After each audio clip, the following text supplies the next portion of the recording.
भगवत श्रोताओं ध्यान रखना, आज देवकी को पापी कंस जेल में सता रहा है। मैया बुरी तरीके से रो रही है।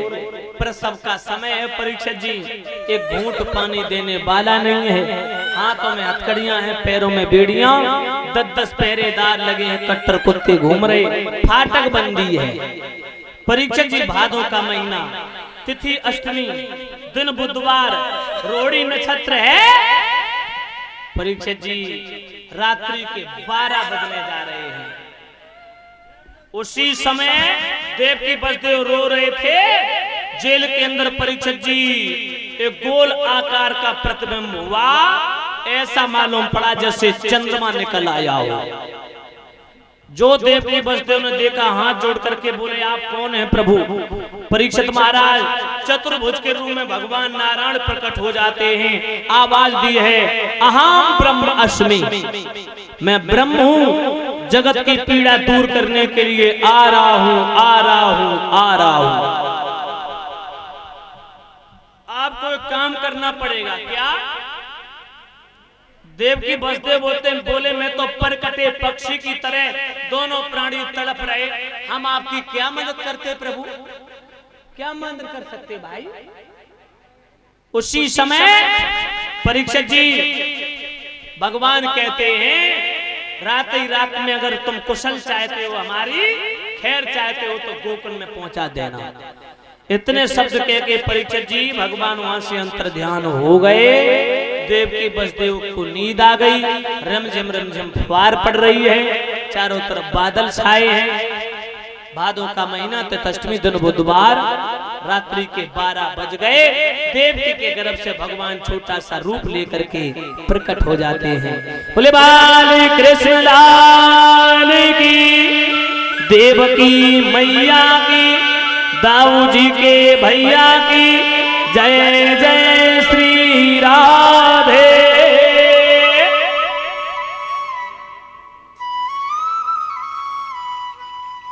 और इसी के साथ ही साथ मानवर केशव यादव, पूतन यादव जी जो हरनागरपुर से आए हैं, ये 100 मुद्रा देकर के व्यासपीठ को सम्मानित कर रहे हैं। भगवान सुख और शांति प्रदान करते रहे, सदा सर्वदा इनके हाथ दान धर्म की तरफ बढ़ते रहे, ठाकुर जी की असीम अनुकंपा बरसती रहे, ये कामना करेंगे प्रभु से।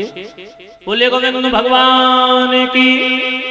परीक्षित जी आज भगवान प्रकट हो जाते हैं देवकी के गर्भ से। परीक्षित जी भगवान का कभी जन्म नहीं होता है, भगवान हमेशा प्रकट होते हैं। ध्यान रखना, माता कौशल्या के गर्भ से भी भगवान प्रकट हुए थे, जन्म नहीं लिया था। और ना देवकी माँ के गर्भ से भगवान केवल प्रकट हुए हैं, जन्म नहीं लिया। भगवान का प्रकट हुआ और परीक्षित जी देवकी ने जो देखा, नेत्र खोले, धीरे से आवाज लगाई, स्वामी स्वामी आंखें खोलो। परीक्षित जी पहरेदार भी सो गए, कट्टर कुत्ते भी सो गए, फाटक खुल गए, ताले टूट गए और भगवान का स्पर्श करते ही करते हाथों की हथकड़ियां, पैरों की बेड़ियां भी टूट गई। अब देवकी अपने प्राणपति बसदेव से बोली, पिया आंखें खोलो, जल्दी जाओ, बच्चे को बचा लो, सब लोग सो रहे हैं, ले जाओ। परीक्षित जी देवकी को इतना मोह आया बच्चे के ऊपर, इतना मोह आया, बोली है कि हाथ जोड़ कर कहीं देवकी और नीरू बहाई के, सैया जी सैया जी सैया जी श्याम को ले जाइयो सबरान काहे, सैया जी श्याम को ले जाइयो सबरान काहे।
उसी समय परीक्षित जी आज वसुदेव जी ने एक टूटी सी छवलिया रखी थी, उठाई, भगवान को लिटाया और चुपचाप रात्रि के समय निकल पड़े। चलते जा रहे हैं गोकुल की ओर। सभी लोग शांति का सहयोग देंगे। माताएं बहनें भाई बंधु सभी भक्त बड़े प्रेम पूर्वक अपने अपने यथा स्थान पर ही बैठे रहेंगे। भगवान के सब लोग दर्शन करेंगे। व्यवस्था को मत बिगाड़े।